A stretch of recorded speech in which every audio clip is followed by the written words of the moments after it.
Hello and welcome to Roadmap 2023, our election issues and personalities tracking program.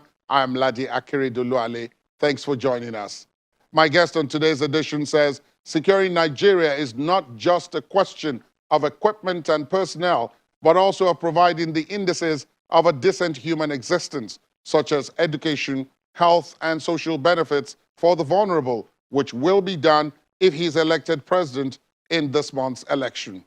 My guest also thinks that the system is rigged against the youthful segment of the country, and that if the country is to make progress, it must break the hold of those described as buccaneers on the livers of political power. Roadmap 2023 talks to human rights activist and presidential candidate of the African Action Congress Party, the AAC, Mr. Omoyele Sowore. Omoyele Sowore, thank you for your time. Welcome to the program. Thank you very much for having me. Let me begin from the statement that this has been described, the 2023 elections have been described as an election of the youth, and you would fall squarely within that bracket. But then those who have pointed out that it is a youthful election also point out that there seems to be the absence of a strategy among those in that bracket to ensure that one of them is the one who wins the coveted seat, including someone like you. What do you make of that assessment? Is it valid?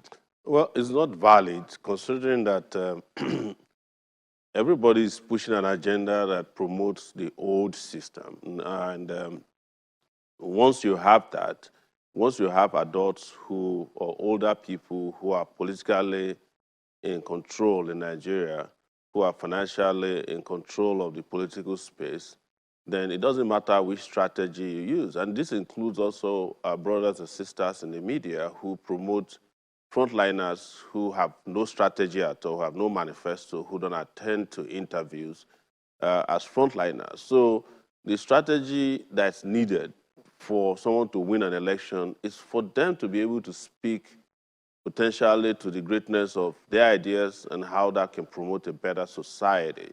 And that is well done by young people in the race. But the question is, do the young people have the war chest to bribe people to fill a stadium? The answer is no. Do young people have the capacity to go out there and get their ideas aired to masses of our people who want to vote? Yes, but is the medium out there to do that also not susceptible to the old style of politicking? That's where the issue is. But you need to have been at the NBA where all these younger candidates, I don't think there's anybody that can be called a youth, but youthful candidates, were speaking to the ideas about economic development, the rule of law in the country, administration of justice, and the issue of security. You'll be wowed. But it wasn't broadcast live, and I've not seen a snippet of it in any of the major media houses today. So in terms of strategy, we're good. You know, in fact, the strategies we have adopted in our own campaign in the African Action Congress is unheard of. You know, we have jettison those ideas that are no longer current in terms of how campaigning is done. We opted for town hall meetings. We're attending meetings with professionals all around the country. You know, we're speaking truth to power. We are discussing the ideas about how to increase electricity in the country, how to solve the security problem from the human security angle, from a development angle. We are talking about how to fund education in a way that every student in the country can get not only access to good education, but get quality education. Talking about healthcare that is driven by modern systems of treatment and care for people. We're talking about how to expand the agricultural space in such a way that Nigeria can live sustainably. We're talking about development goals that will make Nigeria become competitive within the international community. But people who are supposed to be promoting these ideas, of course, don't do that deliberately because I think they prefer the old system to be in place, and it's in the interest of the older generation.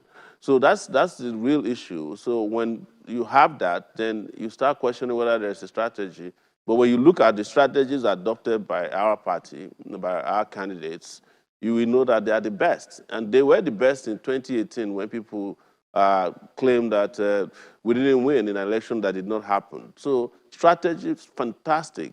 But in terms of why you in the media and others, I'm not talking about you specifically, refuse to broadcast these ideas is what we should be talking about and should be concerned about. Given that, of course, I'm not going to stand in defense of the media. Perhaps all I can do or say in that respect is that I know that we and as channels, we have always provided the platform for everyone to air their views. But I want to go back to the question I asked.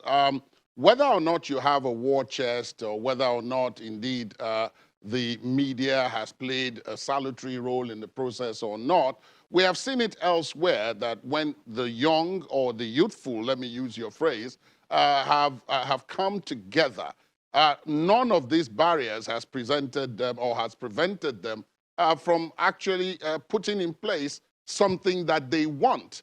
Because they have the numbers, and democracy is about numbers. But you referenced 2019. One of the reasons many people gave in 2019 for why the youth or the youthful candidates did not seem to make much of an impact, put aside whatever else may have happened, was that, first of all, there were too many of you, and that when it was opportune for you to kind of form some kind of alliance, it broke down.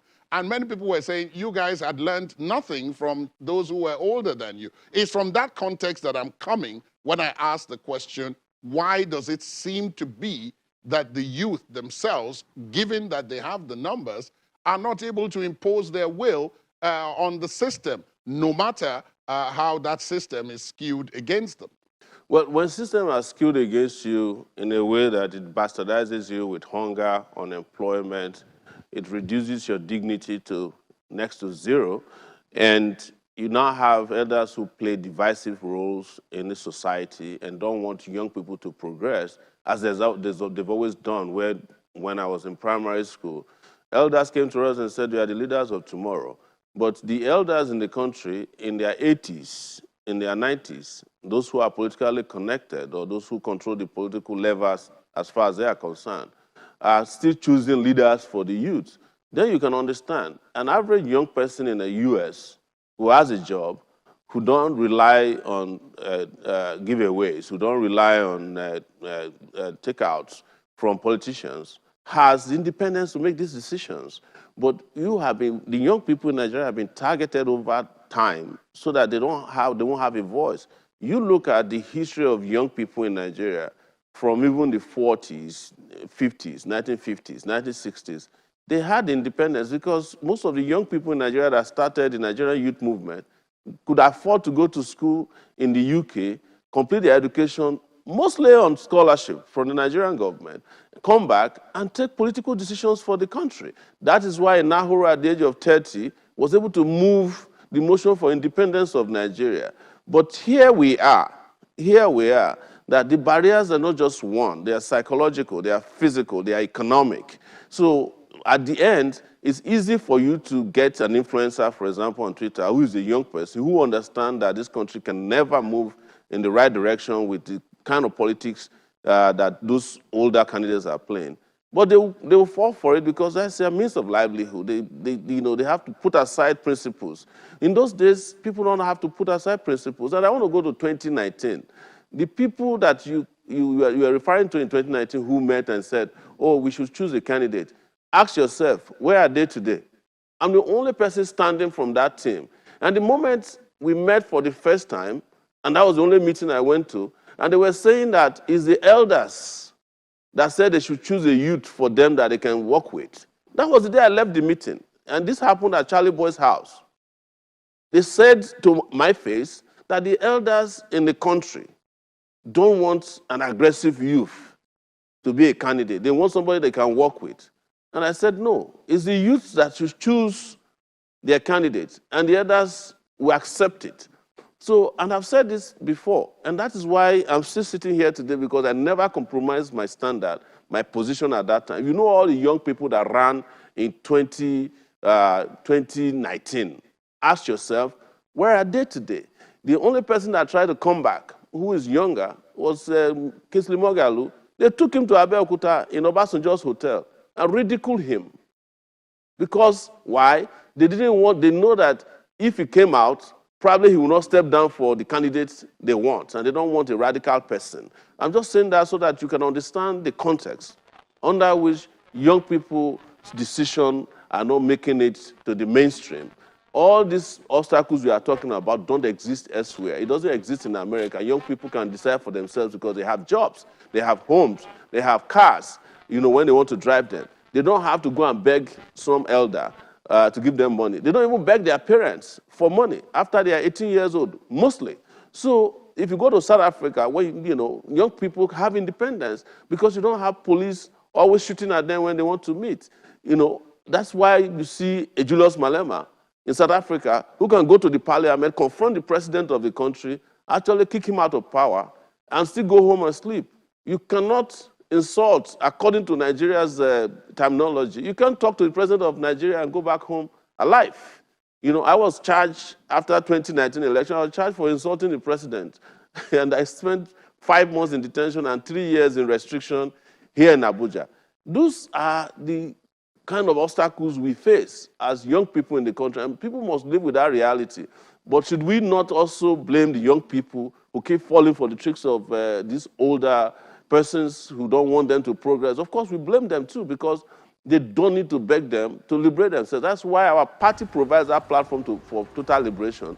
And I'm the only candidate, and I can say it anywhere, who you probably have met or known, who doesn't have any ties to the old system of this country, the old political system. They didn't send me to school, they didn't find me a job, and they didn't make me. Everything I had in life, I worked hard for it. And that's why they find it difficult to relate with, the kind of concept of politics that we exude. And the confidence with which I say to them that, look, I don't have to beg anybody. I'm not going to meet anybody in his house who has ruined Nigeria to endorse me for a political office. Never. And that is why we are different. This is our position, and it remains the position of credible youths in the country. And you'll be surprised that these youths might just take that position that you have been waiting for. But it doesn't have to be endorsed by the same political buccaneers in the country who have made this country ungovernable or turned into ungoverned spaces today. Let me ask you then, because the way you have come out across it, and I know you have been at this for a very long time. You and I have related officially and unofficially for more than 30 years, so I know where you're coming from. So I guess the next question will be, why do you persist then? Because if the system and the obstacles are as you have described, then why do you persist? If in 2019 all of you met the way you've explained it, and at the end you couldn't come to some kind of agreement. This is 2023. Why is it that you persist? Because all the obstacles you describe are still there now in 2023. What is happening here is that some people, and a lot of us, have a historical duty to break these bonds. We have a historical duty to break our chains.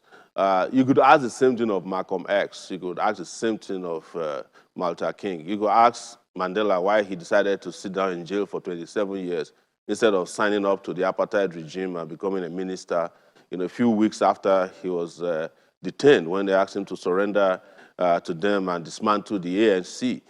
You can ask the same of those people who persisted against colonial rule. Why don't you just let the colonials continue, since we feel inferior to them?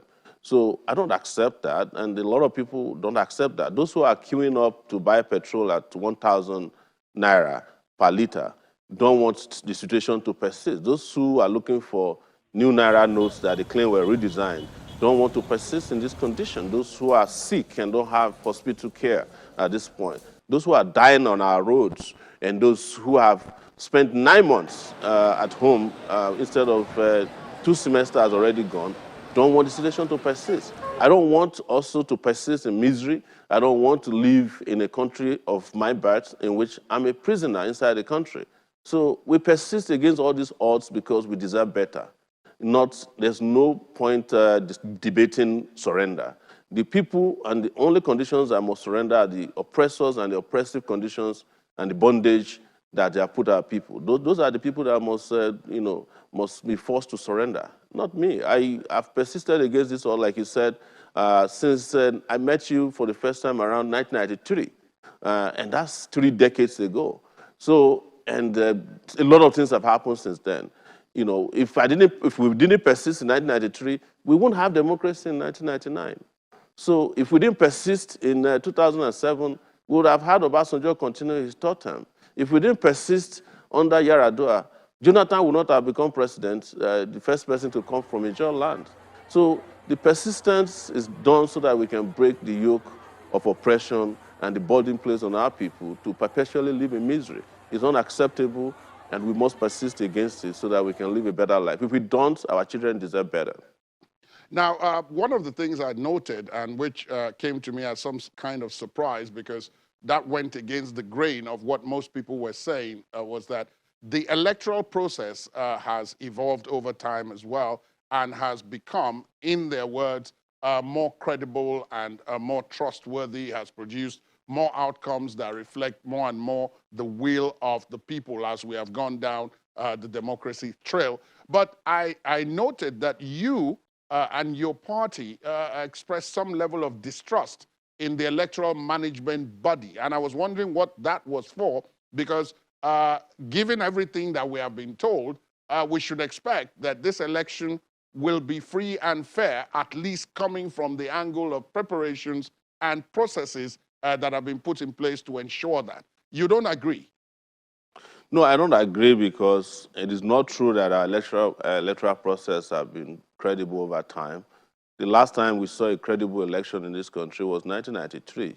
And because it was credible, the political class annulled the election. It's the reason you saw me standing up in that meeting with the former head of state, who is the chairman of the National Peace Committee, telling him that I have fundamental disagreement with their generation for doing what they did. Had we allowed the kind of election that happened in 1993 to persist, Nigeria would not be signing peace accord during elections as we are having now, because it mainly signifies that elections are war. The other part of it is to look at the psychological part of it on the citizenry. If elections are credible and better, why is it that people have lost faith in elections in general? What has happened is that the political class have perfected a way of making it look as if elections are credible. If elections are credible, there wouldn't have been a Yar'Adua, Musa Yar'Adua, who came and said, well, I won the election, but the elections weren't credible. If elections were credible, you won't have a governor, a sitting governor in Imo State, who didn't participate in an election, who is now a governor of a state. If you think elections are credible, what do you say about Osun State, where they introduced beavers, and from one machine, according to a tribunal, this is not my position, 2 beavers reports emerged at the tribunal, and that election has been annulled now. The same thing happened in Ekiti. If elections were credible and free and fair, why is it that we haven't been able to have people vote in a way that politicians will not be hanging around the corner in polling units and bribing people? Those are not credible elections. And the 2019 election wasn't credible. It wasn't even an election. That's what I said to people, and I've always said, even when I was in detention and being interrogated by the DSS, that the election did not happen in 2019. And what happened is that they allocated votes.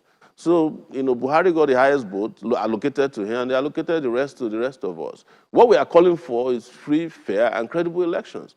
Nobody could claim that the elections in 2019 were credible, not even the international observers who come around, who mostly would even lie about that, because they are more interested in a Nigeria that's peaceful and can get their oil from, not the one that is making progress. If elections were credible, why is it that democracy is not giving dividends to our people? So why, if elections are credible, why do you need to populate the electoral body with members of the political party that is running the country? Card-carrying members of APC, federal commissioners in the system.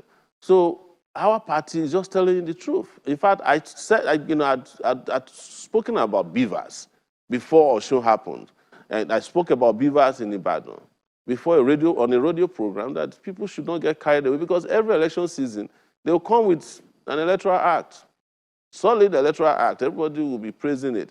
you know, and they will come with a piece of machine. This today was a card reader, and the card reader never really worked. And then you bought a bimodal machine, you know, you call it beavers. Bimodal means that, you know, it has one hardware and, you know, one hardware and one software. That is what bimodal means. It's averagely, you know, like a tablet, but that doesn't have more than one application. So it needs to connect to the internet. You know, you can be manipulated to produce the results you want. In transmitting results, we are transmitting results that have been written and signed by a polling unit supervisor. So what is credible there? Let's just be honest. If you want credible elections, why don't we use technology that allow you to stay in your house, you know, and vote? And the results will come out immediately. And if you don't have a way of checking or knowing if the voter is credible, you can always use the footprints left by the computer. If you can carry out transactions on your phone to send huge amount of money, why can't you vote once in 4 years with your devices after having received a special code to vote? And as they're doing in Brazil, in India. So, but we will never do those things because we don't want credible elections. Why do I have to travel to my village to go and vote, you know, when I can do it in my house? In which case, you eliminate the polling units, you eliminate vote rigging, you eliminate all these people that are buying votes, because beavers cannot detect vote buyers. And the EFCC don't have the capacity to even go beyond Abuja to detect vote buyers. And even where they have the capacity, they have their allegiances. That's the truth. They work for the ruling party. They are the ones who nominated them into these positions. I'm not saying they are not trying in some cases, but you can see that progressively, the political class has figured out how to make election not credible, but make it sound or look like it is credible. So where does that leave everyone? Because my next question was going to be something you spoke about in passing a bit earlier, when you talked about, you know, the redesigning of the Naira. I wanted to add the issue of withdrawal limits that were to be introduced. And there were quite a number of people who said, again, these were measures to mop up money in circulation, which quite a lot of people alluded to in saying that they were preparing, or that some of those you have described as buccaneers were preparing to use for the purposes of vote buying and selling during the elections to mop those monies out of the system. But you don't seem to think that the redesigning or indeed the cash withdrawal limits will achieve those purposes, going by what you have written and what you have said. You know, brother, I would have believed you if they redesigned the dollar, right? Why? Because our politicians don't spend Naira. They use dollars. And, you know, one thing you should know about Nigerian political class, or anybody in this kind of government you have in place now, if they ever know that a particular policy will favor the masses, they would never engage in it. I'll tell you that for free. So you go and redesign the Naira, which never happened. The Naira was not redesigned. They just poured dye on the Naira. You know, if you spend the 1,000 Naira now, after a while in your pocket, it will turn to the old one in color. You know, this is called filtering. They use Snapchat for it. So you've seen different brands of this Naira. They are weak. They are properly, properly designed. I don't even think they have security measures. But what I'm saying to you is that an average bank, all right, will first and foremost service politicians before they will get to the masses. What am I saying? If you are rich in this country, you can get the bank manager to bring money to you on a Saturday, on Sunday, they can meet you in church with a bullion van. That's not a problem. It's the masses. Have you ever seen a governor queue up trying to withdraw the new Naira notes? Or have you even seen a councillor withdraw, queue up? It's the poor people that are, and my concern now is that the poor people who might want to vote will now have the little money to even travel to their villages and come back. They have already gone and spent whatever they had during the Christmas and New Year. So if you are going back to Tukpo from Abuja, or you are going to the southeast to go and vote now, you might think twice, because that's where your polling unit is located. All right? Nigerian leaders, Nigerian officials never do anything that will favor anybody. Look at the fuel scarcity. You are subsidizing fuel. It is scarce, and it's scarce in the election year. So even if you have money, the limited you can withdraw. you still have no money to go home because the cost of transportation is triple or even 4 times what it used to be. Even to go and vote in your polling unit within the city, you will not find transportation. So why are we here arguing about something that makes no sense to me? It's the same way I was sitting in detention when they closed the borders. People were praising it. They sponsored people to be praising border closure.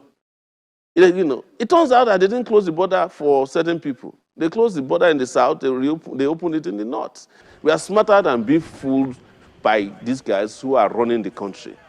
At the same time that they're saying, oh, they have to redesign the naira and put limitation on what you can withdraw. Have politicians stopped having big rallies? Don't you see APC rallies? If they're affected by the monetary policy of redesign of the naira, they would have shut down their operations by now. Because it takes an average of 500 million for the big parties to hold a rally in any major stadium to fill it up because they pay people. It's a contractual agreement between, there's a cottage industry of people who hire people to be at rallies or move people from one rally to the other interstate. That's why we don't do rallies. Because it's an abuse of over-abused people of Nigeria. You don't have it. You have not presented any evidence of this. You haven't presented any evidence of this. I haven't presented any evidence that... Yes. No. I presented to you the evidence that... No, there was a guy from the Labour Party from Ogun State who came on TV, on Arise TV, to say that, how much they were paying per head. And I would imagine that APC will be paying way more than that. He said he's a party chairman in Ogun State, that it cost them 100 million to do rally. They were the one they were doing in Ibadan. He said it, and nobody has disputed that. There was another case in, I think, Benue, where some people came out and said, there are support groups and they haven't received money, and they went and blocked the home of the chairman of the party. That one is a well-known fact. I said we want to cover up the politicians. So how much? How much do buy people to attend their rallies per head? How much are you spending on your activities in the AAC? Surely it couldn't be that the AAC does not spend money, because politics is about spending. That's transparent. For instance, just to make it easy for you, every month I post on my pages and party pages how much we spend on activities to run the party. That's easy for you to find out. I've been posting it since June, but the media ignores it anyway because it's not salacious. Now, are you funding the activities of the AAC? How are you spending money? I know you said you put it. Yeah, please go on. Crowdfunding is, I have one single account for Omoyele S. Sowore presidential campaign. It's a Zenith Bank account, and I can tell you the account number, but you call it adverts. So yes, it will where be an people advert. donate, I ask for free donations, and they donate, and that's the money I spent, and in addition to my lunch money sometimes. What do you mean by your lunch money? Money that I'm supposed to use to eat. I spend it on campaign activities, my private money. Okay, that's what you mean. But I ask these questions, I raise these questions because, again, when we speak broadly, it's good that we can speak broadly, but when we come, to the nitty-gritty of it, because now in 2023, the elections are close by. You intend to participate, as you have said already on the program. I'm participating. Yes, I've been participating in elections since June. That's what I mean. No, what I mean is that you will be participating in the election on February the 25th. That's what I mean. Yes, I'm a candidate. You're a candidate for the election. That's what I'm trying to say. Yes, you're a candidate for the election. Why do you think you could win?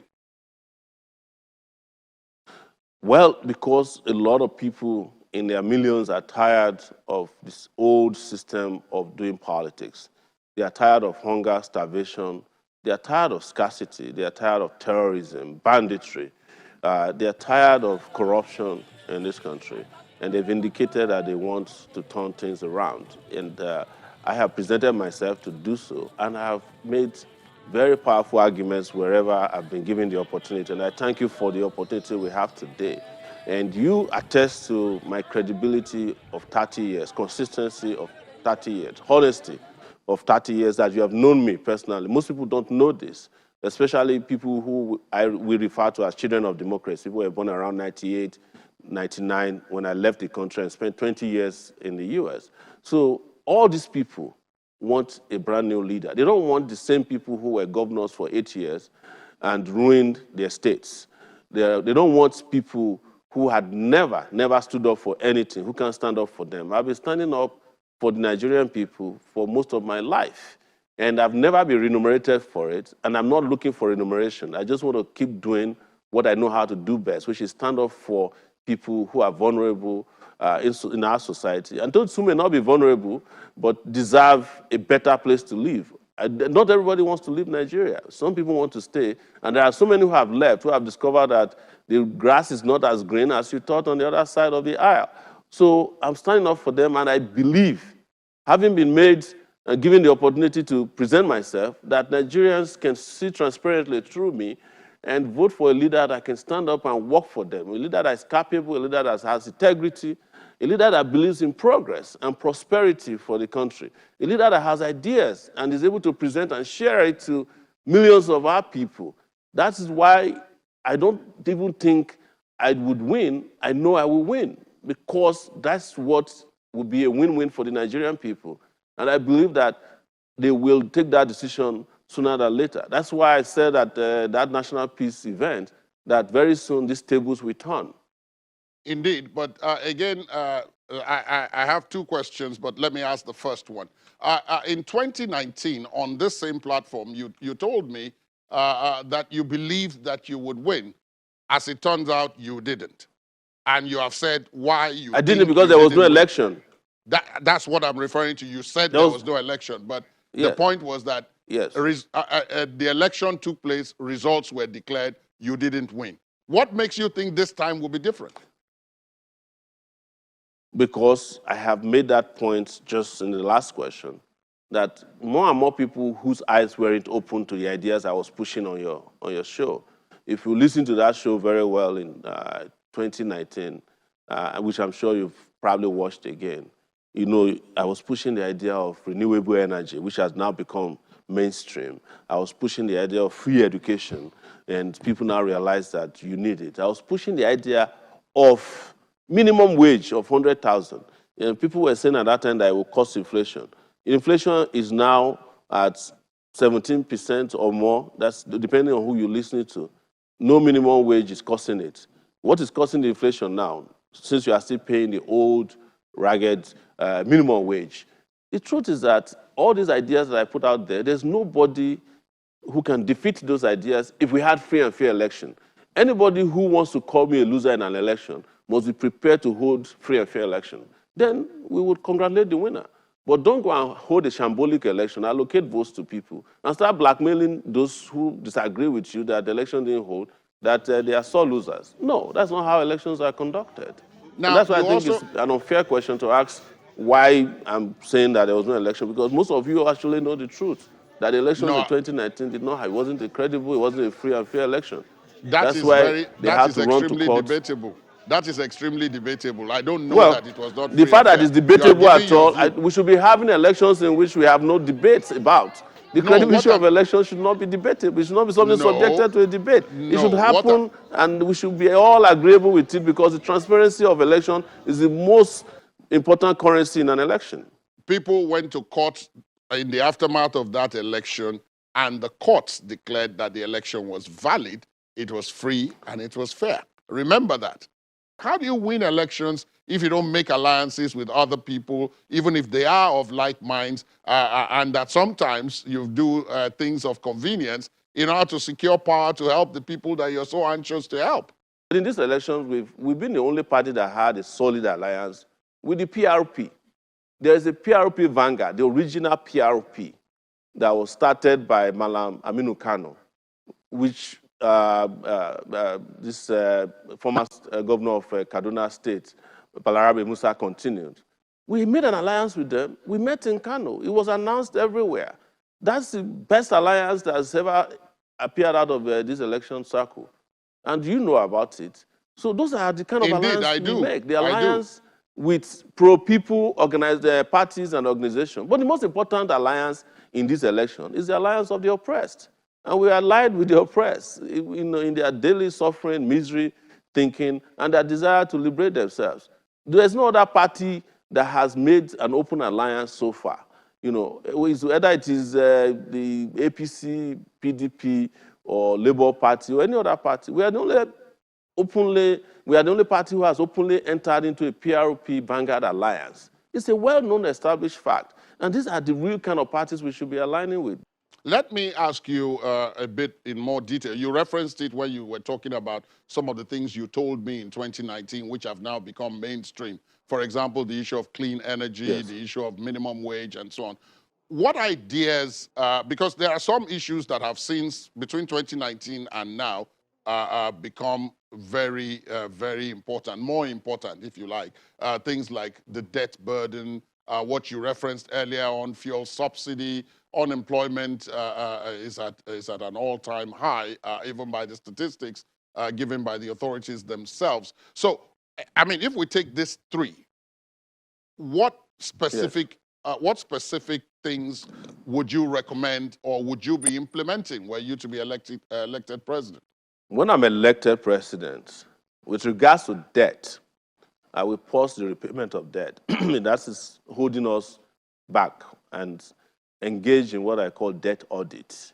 What we do is to look at the debt holistically, know who we are owing, how much we are owing, what is the interest rate on these debts, who and where did we get the debt from? Because what we found out with regards to debt when Obasanjo started his debt repayment process was that most of the debts that they claim we owed or monies we borrowed, we never borrowed. In fact, that was what led Buhari to be paying state governments and local governments back the repayment of debts that were illegally deducted from their allocations. Those have now become another source of corruption, but that's a discussion for another day. With regards to subsidy, I have said it and I will repeat it that there's no subsidy in Nigeria. What is happening is the rich subsidizing their lifestyles through corruption. We know that first, the customs said openly, this is an open admission by the customs, that Nigeria is not consuming 60 million liters of fuel on a daily basis. So where do the NNPC or whomever is in charge of importing fuel getting it from? The second aspect of it is to make the refineries at home work. We have 4 refineries that should be working. Even if those refineries don't produce entirely everything we can consume, the only thing we then need to consume or import are just a few liters to augment whatever is needed. That has been established, that we are not importing as much as they are claiming. And secondly, if we make our refineries work, even if you are saving 10 naira, according to what a friend of mine, Zaka, said yesterday, who is a development expert in the petroleum sector, that if we are producing locally, we'll save 10 naira. You multiply 10 naira by 60 million. That's how much you'll be saving per day. That's not a bad idea. And look at it. You say you can't repair your refineries. It's a bad idea for government to be doing business, to be involved in business.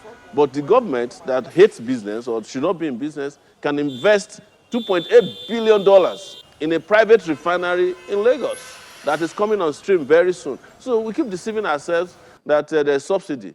What we are subsidizing is the responsibility on the part of those who are running all these agencies that are in charge of importing petrol. We are not importing fuel. We are importing petrol because fuel is way beyond petrol. And the subsidy on petrol is the only subsidized product. We are not subsidizing diesel. It's not available. We are not subsidizing kerosene. It's not available. You are not subsidizing Jet A1 fuel. It's not available. So you are not subsidizing even Vaseline. It's not available. What are we talking about? All these issues are just ways of muddling up issues so that we'll not be able to get to the bottom of the corruption that's destroyed this country. And that's what we are there to fix. When we come, we'll get rid of this personnel, these ideas and mentality that makes it comfortable for people to steal and keep stealing from the public and not get, not get fired for it or not get punished for it. I'm not coming as president to revenge against anyone, but I will ensure that anybody that's acted vengeance, in vengeance against Nigerian people will not get away with their loot. That I've always promised. With regards to employment, we have to invest in energy. Number one, that's the number one priority I have, is to turn on the electricity in the country so that a lot of people who may not want to work in government agencies will be able to do their own job. You'll be able to have the cost of production that will enable you to be competitive. This is simple economics and commerce. If you are producing something in China for 10 naira, you are better off because you have electricity than someone who's producing in Nigeria for 30 naira. By the time they use 10 naira to import it, they still make 10 naira. That is what is happening to Prince, Ankara. Very soon, China will be producing gari, and everybody will be in trouble because the cost of producing gari in Nigeria and the cost of them producing it is cheaper. They know how to use cheap labor. But what happens is that they take the product to their country, they reprocess it, and they have you buy it. We need to turn the country around in the area of manufacturing, industrialization. You cannot industrialize without electricity. Forget it.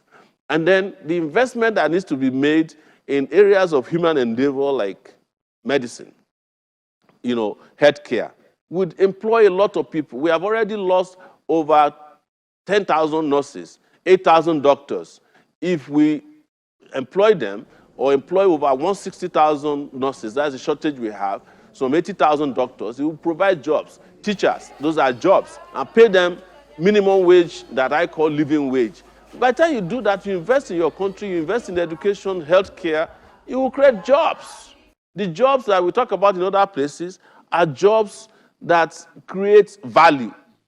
And what is most important is to think about what is the knowledge economy out there that can be encouraged to come to Nigeria that will also create wealth.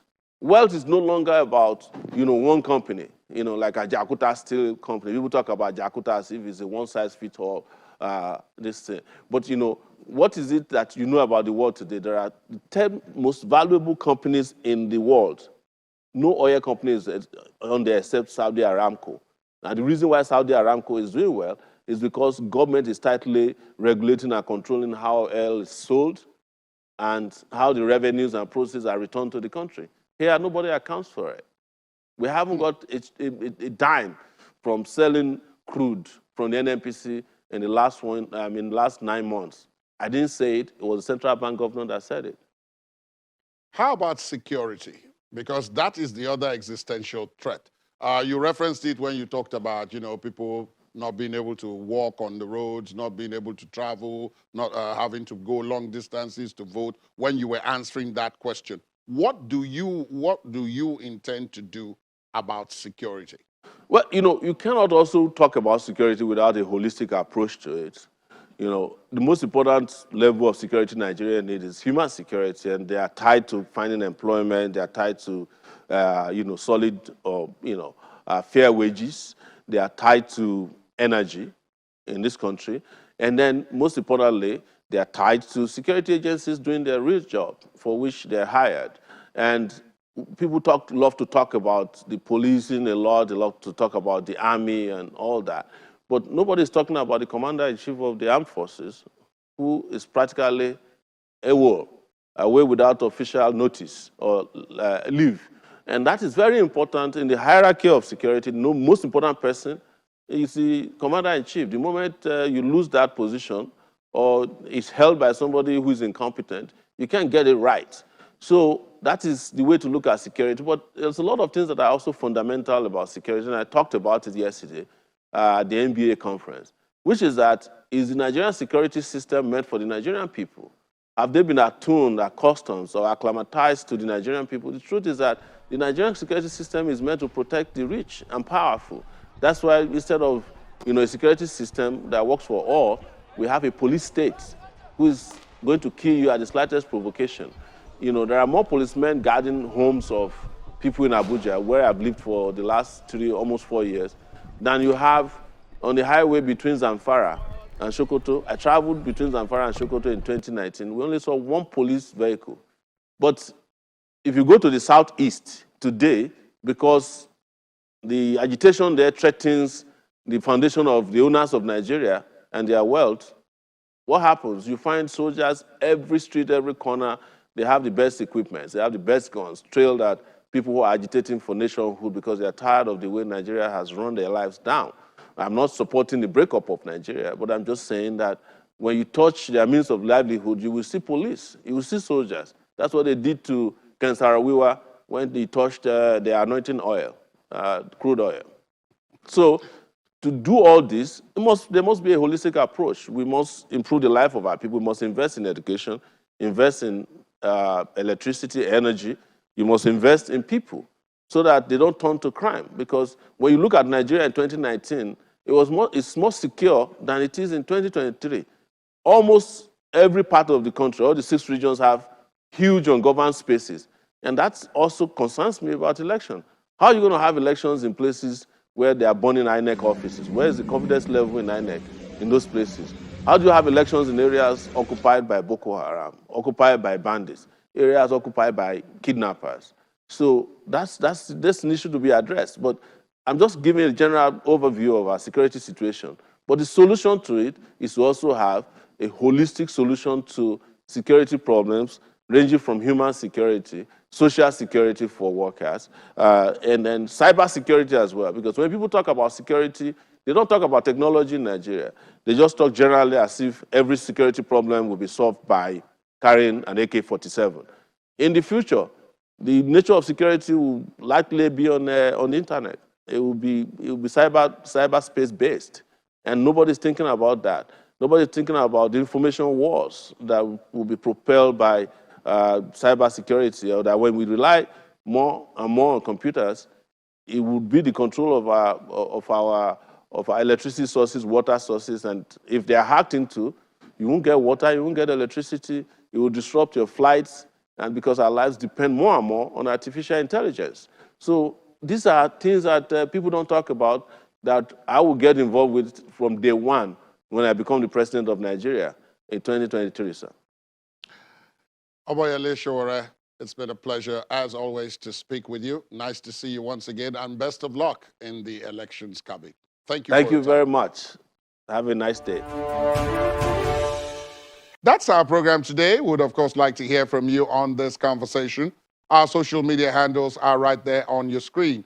You can also listen to this and previous episodes of the program via our podcast. Please visit our website, channelstv.com, to get started. I am Ladi Akeredoluale. Goodbye.